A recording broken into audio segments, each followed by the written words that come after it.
Hello and अस्सलाम वालेकुम। आज की वीडियो में हम करने जा रहे हैं एक्सरसाइज नंबर 1.6 का पार्ट नंबर 5 जो है 3x minus 2y is equal to 4 and second one -6 + 4y is equal to 7। दो लीनियर इक्वेशंस गिवन है और इन दोनों लीनियर इक्वेशन से हमने निकालनी है स्मॉल x और स्मॉल y की value with two methods, that is matrix inversion method and second one we have Cramer rule.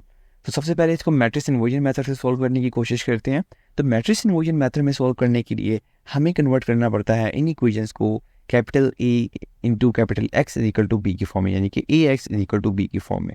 तो AX is equal to B की फॉर्म में कन्वर्ट करने के लिए सबसे पहले निकालेंगे A की वैल्यू को एक्सट्रैक्ट करना है using these two linear equation.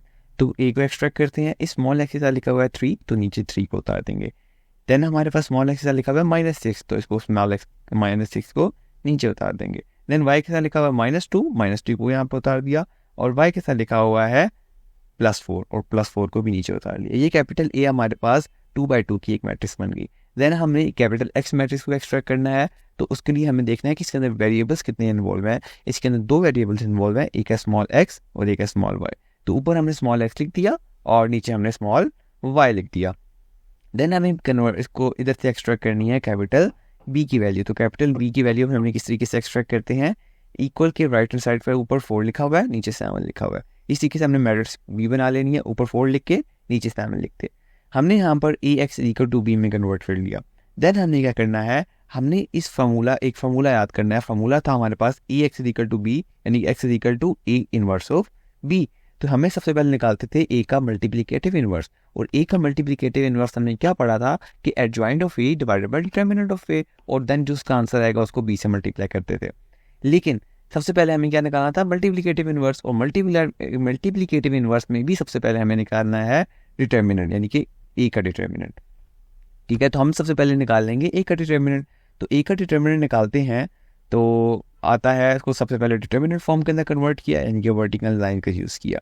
Then हमें करनी है इसकी क्रॉस मल्टीप्लिकेशन, यानी कि 3 को 4 से मल्टीप्लाई करना है और -6 को -2 के साथ मल्टीप्लाई करना है। जब 3 4 से मल्टीप्लाई हो जाएगा तो आएगा +12, दरमियान में माइनस एज इट इज़, और -6 जो है वो जब -2 के साथ मल्टीप्लाई होगा तो तब भी आ जाएगा +12। तो 12 - 12 क्या होता है, 0। यहाँ पर तो आंसर क्या आया, 0। तो आपने ये चीज़ याद रखनी है कि जब भी हमने क्रैमर रूल कर रहे हो, इन्वर्जन मेथड कर रहे हो, ये मल्टीप्लिकेटिव इनवर्स कर रहे हो, जब भी हमारे पास डिटरमिनेंट 0 आ जाएगा इसका मतलब है उसका सोल्यूशन एग्जिस्ट नहीं करेगा। क्यों नहीं करेगा, क्योंकि जब भी डिनोमिनेटर में 0 आता है तो वो क्या बना देता है, अनडिफाइंड यानी कि इन्फिनिटी बना देता है। इस वजह से जब भी हम इन्वर्जन मेथड या क्रैमर रूल जब कोई भी क्वेश्चन कर रहे हैं वो मल्टीप्लिकेटिव इनवर्स भी हो सकता है। तो डिटरमिनेंट जब भी 0 आएगा it's mean solution is not possible. हम यहाँ पर सिंपल लिख देंगे solution is not possible because A is an singular matrix. ठीक है, तो नेक्स्ट वीडियो में इंशाल्लाह हम पार्ट नंबर 6 को डिस्कस करेंगे और उसमें इन्वर्जन मेथड और ग्रामर रूल दोनों से वैल्यूज निकालेंगे। तब तक के लिए हाफिज़, अपना ख्याल रखिएगा,